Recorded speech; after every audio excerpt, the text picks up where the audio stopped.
Merry Christmas! So this week I'm celebrating Christmas by cooking the earliest ever Christmas dinner eaten at the South Pole, which is where I decided to honour Captain Scott's expedition by bringing along a pre-made one.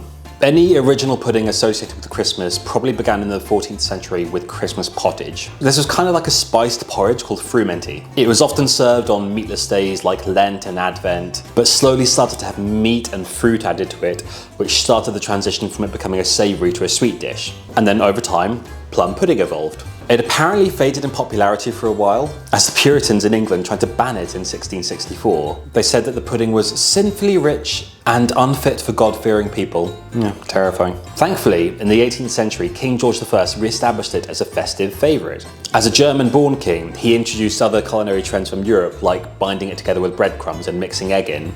Then the Victorians arrived and they started to add things to sweeten it and bring in a little bit of booze and things that morphed it into the pudding that we know today. There are still quite a lot of Christian traditions mixed into this pudding. Apparently a traditional plum pudding should have 13 ingredients to represent the 12 disciples and, you know, him. Families would traditionally mix their pudding together on the last Sunday before Advent, which they'd call Stir Up Sunday. Families would have to stir it from east to west to symbolise the journey of the three wise men to the birth of Christ. And the flaming brandy on top was supposed to represent the passion of the Christ. It's a ladle full of booze, it's not burning.